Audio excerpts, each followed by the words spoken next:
KTO Radio présente À haute voix, la lecture intégrale des œuvres spirituelles majeures. Aujourd'hui, Vie de Thérèse d'Avila.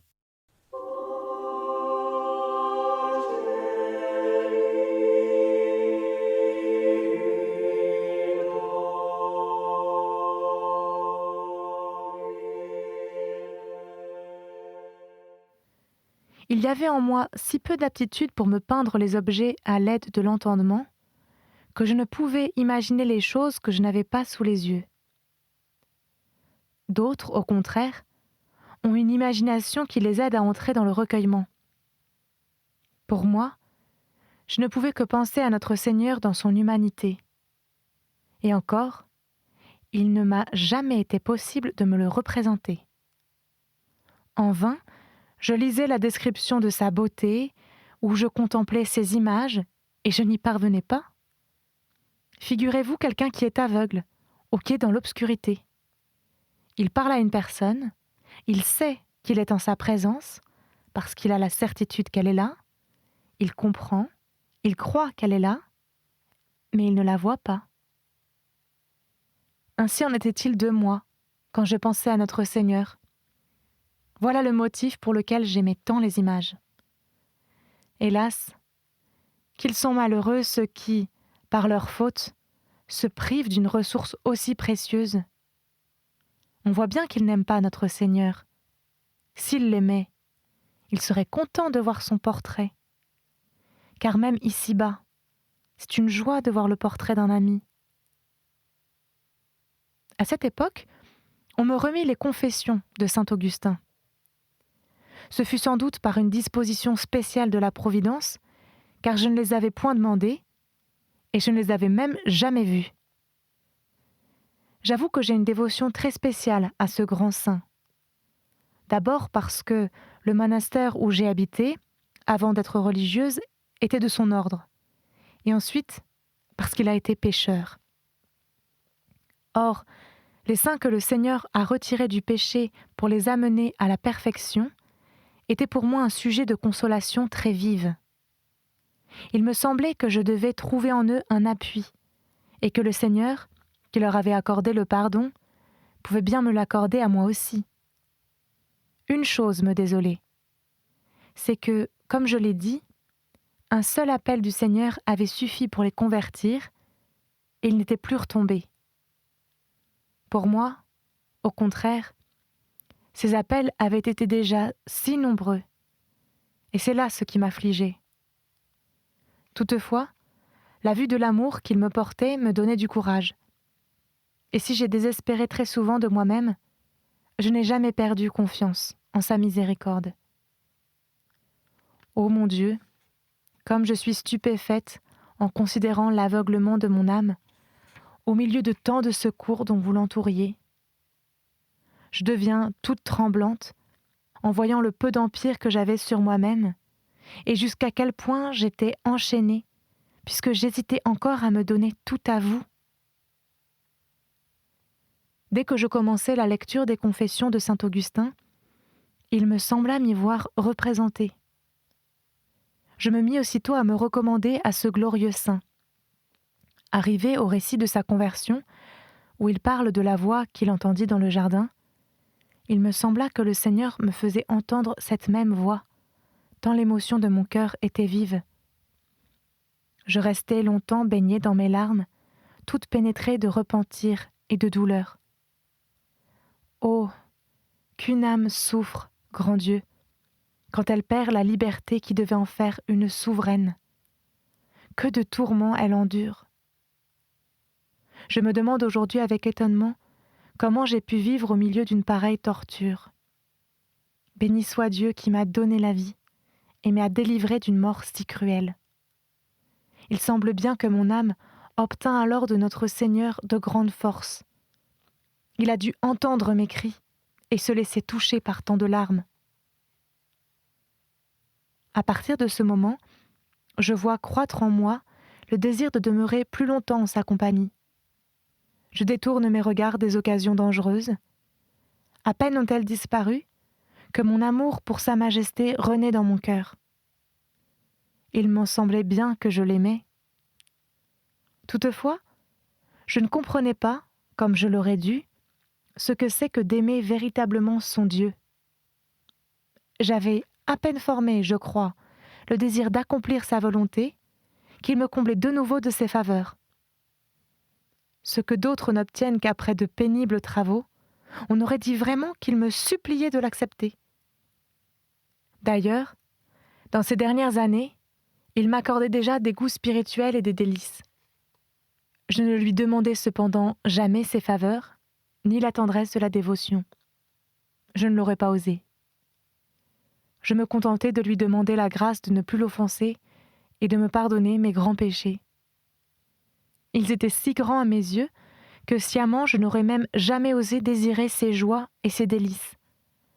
C'était déjà, à mon avis, trop de bonté de sa part et vraiment trop de miséricorde que de me supporter en sa présence et de m'attirer près de lui. Car sans une telle sollicitude de sa part, je le voyais, j'en serais restée éloignée. Je ne me souviens pas de lui avoir demandé de consolation, si ce n'est une seule fois dans ma vie. Je me trouvais alors dans la plus grande aridité. À peine eus-je remarqué ce que je faisais, que je devins toute confuse. Mais la douleur de me voir si peu humble m'obtint ce que j'avais eu la témérité de demander. Je savais bien, il est vrai, qu'il est permis de faire cette supplique. Mais selon moi, une telle liberté est réservée à ceux qui y sont préparés et qui n'ont négligé aucun effort pour acquérir la vraie dévotion, c'est-à-dire qu'ils n'offensent plus Dieu et sont disposés et résolus à tout bien. Mes larmes ne me semblaient que des larmes de femme et des larmes sans énergie, puisqu'elles ne m'obtenaient pas l'objet de mes désirs. Je crois cependant qu'elles m'ont servi, car depuis ces deux circonstances en particulier, où je les répandis avec tant de componction et tant de brisement de cœur, je me suis adonné davantage à l'oraison. En outre, je me suis moins exposée aux occasions qui auraient pu me nuire. Sans doute, je ne les évitais pas encore entièrement. Mais, je le répète, Dieu m'a aidé à m'en détourner, peu à peu. Sa Majesté n'attendait donc qu'une légère disposition de ma part. Aussi, les faveurs spirituelles dont elle m'a enrichie devinrent de plus en plus grandes, comme je vais le raconter. C'est là une conduite peu ordinaire de la part de Dieu, car il n'accorde en général ses faveurs qu'à ceux qui vivent dans la plus grande pureté de conscience.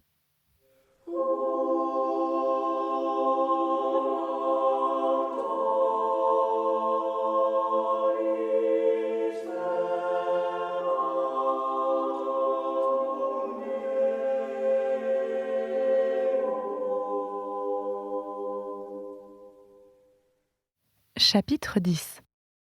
Elle commence à raconter les faveurs que le Seigneur lui a accordées dans l'oraison, les moyens par lesquels nous pouvons y donner notre concours, et l'importance qu'il y a à bien comprendre les grâces divines. Elle supplie celui à qui elle destine ces pages de tenir secret le récit qui va suivre, puisqu'on lui commande d'exposer avec tant de détails les faveurs reçues de Dieu.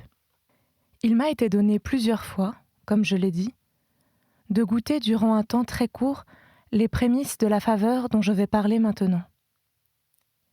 Tandis que je m'appliquais à me tenir auprès de notre Seigneur de la manière que j'ai racontée, ou même quelquefois lorsque je faisais une lecture, il m'arrivait subitement un sentiment intime de la présence de Dieu. Je ne pouvais nullement douter qu'il ne fût en moi, ou que je ne fusse tout abîmée en lui.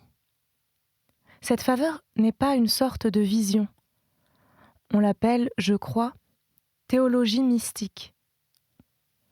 L'âme est suspendue, de telle sorte qu'elle semble tout entière hors d'elle-même. La volonté aime. La mémoire me paraît comme perdue. L'entendement ne discourt pas, à mon avis, mais il ne se perd pas.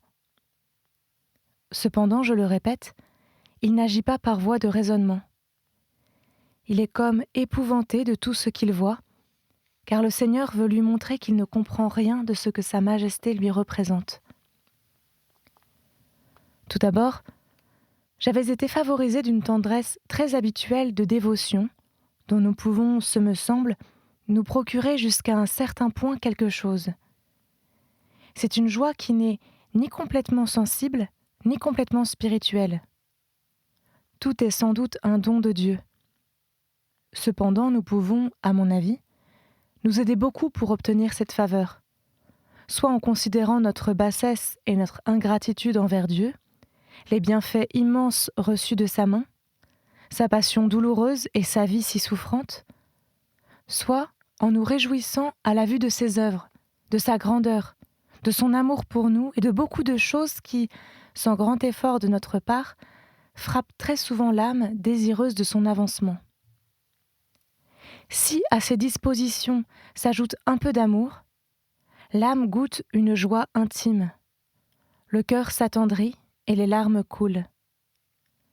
Parfois nous semblons les arracher de vive force, d'autres fois, c'est le Seigneur qui nous fait violence, semble-t-il, et nous ne pouvons les retenir. À mon avis, Sa Majesté veut récompenser ses faibles efforts par ce don si magnifique de la consolation qu'éprouve une âme en sentant couler ses larmes pour un si grand roi. Je ne m'en étonne pas.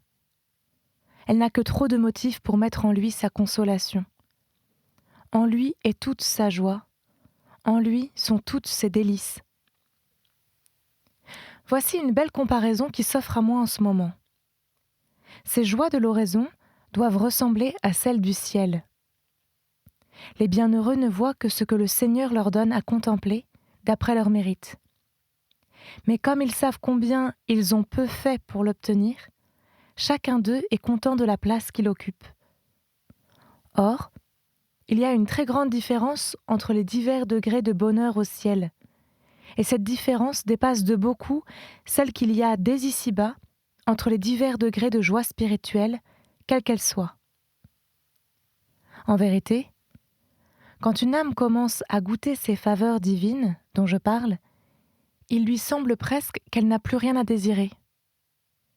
Elle se considère comme très bien payée de tout ce qu'elle a fait pour la gloire de Dieu, et elle n'a que trop raison.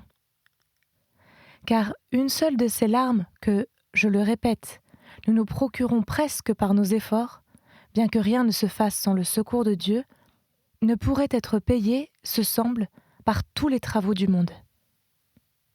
Ces larmes produisent en nous un gain inestimable. Et quel trésor plus précieux que celui de posséder quelques témoignages que l'on est agréable à Dieu. Aussi, l'âme qui arrive à cette faveur doit lui adresser les plus vives actions de grâce et reconnaître jusqu'à quel point elle lui est redevable, car le Seigneur semble dès lors la vouloir pour sa demeure et la choisir pour son royaume si elle ne retourne pas en arrière. Elle ne doit pas se préoccuper de certains sentiments d'humilité dont je veux parler. Il y en a qui s'imaginent faire acte d'humilité en ne reconnaissant pas les dons du Seigneur. Comprenons bien, oui, comprenons bien, comme c'est d'ailleurs la vérité, que ce sont des dons que le Seigneur nous accorde sans aucun mérite de notre part. Soyons-en reconnaissants à Sa Majesté. Mais si nous ne savons ce que nous recevons, nous ne nous stimulons pas à aimer. Il est bien certain, en effet, que plus nous nous voyons riches des dons du Seigneur, tout en reconnaissant que nous sommes pauvres par nous-mêmes, plus aussi notre âme avance dans la vertu et spécialement dans la véritable humilité. Le reste est de nature à décourager. On s'imagine être incapable de recevoir de grandes grâces et dès que Dieu commence à les accorder, on se met à trembler et à redouter la vaine gloire. Croyons-le, celui qui nous accorde ses faveurs nous donnera aussi la grâce de découvrir les tentations du démon, dès qu'il commencera à nous tenter sur ce point, et la force de les repousser. Mais il faut marcher avec sincérité devant Dieu et être bien déterminé à ne contenter que lui seul et non les créatures. Il y a une chose très claire, c'est que nous aimons davantage une personne quand nous nous rappelons souvent ses bienfaits. Or, s'il est permis et très méritoire de nous rappeler sans cesse que Dieu nous a donné l'être, qu'il nous a tirés du néant, qu'il nous conserve l'existence, que, bien longtemps avant de nous créer, il a préparé pour chacun de ceux qui existent actuellement tous les autres bienfaits de ses souffrances et de sa mort, pourquoi ne me serait-il pas permis de reconnaître, de voir, de considérer très souvent qu'après m'être plu autrefois dans des conversations frivoles, je voudrais aujourd'hui, par un nom du Seigneur, ne m'entretenir que de lui. Voici un joyau de prix. Le souvenir qui nous a été donné et qu'il est en notre possession nous invite et nous force à aimer notre bienfaiteur. Mais que serait-ce donc si on voyait en sa possession, comme certains serviteurs de Dieu, d'autres joyaux bien plus précieux, tels que le mépris du monde et même de soi? À coup sûr, cela serait tenu de se montrer plus redevable et plus obligé envers Dieu. Il devrait bien se persuader qu'il ne possédait rien de ses faveurs et reconnaître la munificence de Dieu. Alors même qu'une âme aussi pauvre, aussi vile et aussi dépourvue de mérite que la mienne, n'eût reçu que le premier de ces joyaux, c'eût été suffisant. C'était même trop pour moi. Et il a voulu me combler de trésors qui dépassent tout ce que j'aurais pu désirer. De tels bienfaits nous obligent à prendre courage pour le servir avec plus de ferveur et ne pas nous montrer ingrats envers lui. C'est à cette condition qu'il les accorde. Si nous ne profitions pas de ce trésor et de l'état sublime où il nous élève, il reprendrait ses biens pour nous laisser plus pauvres que jamais. Il donnerait ces perles précieuses à des âmes qui sauraient les faire resplendir et en profiter pour elles-mêmes et pour les autres. Mais comment pourrait-il faire part de ses biens et les distribuer avec libéralité celui qui ne sait pas qu'il est riche? À mon avis, il est impossible, vu la faiblesse de notre nature, de se sentir porté aux grandes choses quand on ne comprend pas que l'on est soutenu par Dieu. Nous sommes si misérables, si penchés vers les choses de la terre, qu'il est très difficile de mépriser réellement tous les biens d'ici-bas et de vivre dans un détachement absolu, si on ne reconnaît pas en soi quelques gages des biens d'en haut. Par ces dons, en effet, le Seigneur nous rend la force que nous avions perdue par nos péchés. Mais si l'on n'a pas déjà des arts de l'amour divin et une foi très vive, il sera très difficile d'aspirer à devenir un objet de mépris et d'horreur pour toutes les créatures, et de se porter à toutes ces autres vertus sublimes que possèdent les parfaits. Notre nature est si inerte que nous ne portons qu'à ce que nous voyons présentement. Voilà pourquoi ces faveurs viennent réveiller notre foi et lui donner de la vigueur. Peut-être que, vu mon peu de vertu, je juge des autres par moi-même. Il peut se faire que la seule vertu de foi suffise à certaines âmes pour accomplir des œuvres très parfaites. Quant à moi, misérable comme je le suis, j'ai eu besoin de tous ces secours. Mais c'est à ces âmes favorisées à s'expliquer. Pour moi, je raconte ce que j'ai éprouvé, comme on me l'a commandé. Si cette relation n'est pas bien, celui à qui je l'envoie pourra la détruire. Il saura mieux que moi en découvrir les défauts. Mais je le supplie, pour l'amour de Dieu, de publier tout ce que j'ai raconté jusqu'ici de ma triste vie et de mes péchés. Dès ce moment, je donne la liberté à tous mes confesseurs, et à lui par conséquent, puisqu'il est de ce nombre, de le faire même de suite et de mon vivant, s'ils le jugent à propos, afin que je ne trompe pas le monde plus longtemps et ne laisse pas croire qu'il y a en moi quelque bien. Oui, je le dis en toute vérité. D'après les sentiments qui m'animent en ce moment, j'en aurai la joie la plus vive. Mais je ne leur donne point la même liberté pour le récit qui va suivre. S'ils viennent à le montrer à quelque personne, je ne veux pas qu'ils disent quelle est celle qui l'a composée, ni en qui ces choses se sont passées. C'est pour cela que je fais silence sur mon nom et sur celui des autres dont j'aurai à parler. Je veux tout raconter de mon mieux, mais rester inconnu. Aussi, Je les conjure pour l'amour de Dieu de se conformer à mes désirs. D'ailleurs, l'approbation d'hommes si instruits et si graves suffira pour autoriser les quelques bonnes choses que le Seigneur me donnerait la grâce de dire. S'il en est ainsi, le mérite doit être attribué à lui et non à moi, car je suis sans talent ni vertu et sans le secours de savants ou de toute autre personne. Ceux-là seuls qui m'ont commandé d'écrire, et qui, à l'heure actuelle, ne sont pas ici, savent que je compose ce récit de ma vie. Je n'y consacre, pour ainsi dire, que des instants dérobés, et c'est encore avec peine, car ce travail m'empêche de filer. Et cependant, je me trouve dans une maison pauvre, au milieu de nombreuses occupations. Si le Seigneur m'avait donné un peu plus de capacité et de mémoire, j'aurais pu mettre à profit ce que j'ai lu et entendu, mais il y en a très peu en moi. Si donc je réussis à dire quelque chose de bon, c'est que le Seigneur l'aura voulu pour en tirer quelque bien. Tout ce qui sera défectueux viendra de moi, et je vous prie, mon Père, de le retrancher. Mais dans l'un et l'autre cas, il n'y a aucune raison de dire mon nom. De mon vivant, il est clair qu'il ne faut point publier le bien qui est en moi. À ma mort, il n'y a aucun motif de le faire non plus, car le bien que je dirais perdrait toute autorité et tout crédit dès que l'on saurait qu'il vient d'une personne aussi basse et aussi vile que moi. J'ai confiance, mon Père, que vous voudrez bien, vous et ceux qui doivent lire ces pages, accueillir cette demande pour l'amour de Dieu. Je pourrai alors écrire en toute liberté. Sans cela, je n'oserais le faire qu'avec beaucoup de scrupules, excepté pour raconter mes péchés, car sur ce point, je n'en ai aucun.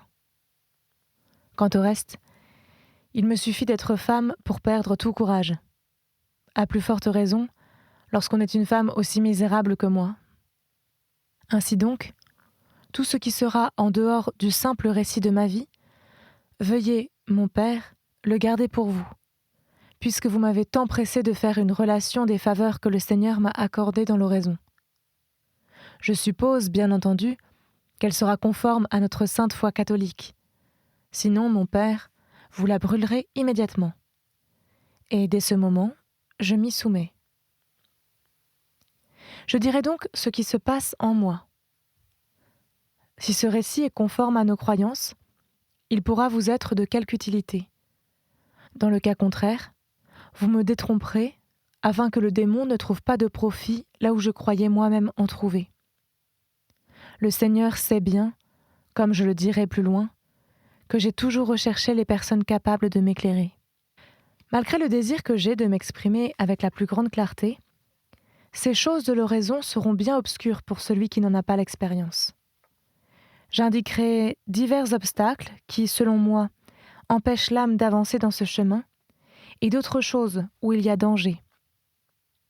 J'utiliserai dans ce but les enseignements de l'expérience que le Seigneur m'a donnée et les lumières que j'ai puisées près de gens très instruits ou de personnes adonnées depuis longtemps à la vie spirituelle. Ils ont pu constater que, depuis 27 ans seulement que je fais oraison, Sa Majesté m'a donné, malgré tous les faux pas et toutes mes imperfections dans cette voie, autant d'expérience qu'à d'autres qui la suivent depuis 47 ou 37 ans dans l'exercice continuel de la pénitence et de la vertu. Béni soit le Seigneur de tous ses dons. Qu'il se serve de moi comme il plaira à Sa Majesté. Mon maître sait bien que je n'ai d'autre prétention que de travailler quelque peu à sa gloire et à son exaltation, en montrant comment il a changé un fumier aussi abject et aussi rebutant que mon âme en un jardin où s'épanouissent les fleurs aux parfums les plus suaves. Plaise à Sa Majesté que je ne les arrache pas de nouveau par ma faute et que je ne retourne pas à mon premier état. Je vous conjure, mon Père, par amour pour notre Seigneur, demandez-lui cette grâce pour moi. Vous savez ce que je suis, bien plus clairement que vous ne m'avez permis de le dire ici. C'était À haute voix, une émission de KTO Radio. Aujourd'hui, Vie de Thérèse d'Avila. Lecture, Marie Rambaud. Captation et réalisation, Plouhinec et Thibaut Dagalier. Une émission disponible en podcast sur ktoradio.com et sur l'application KTO Radio.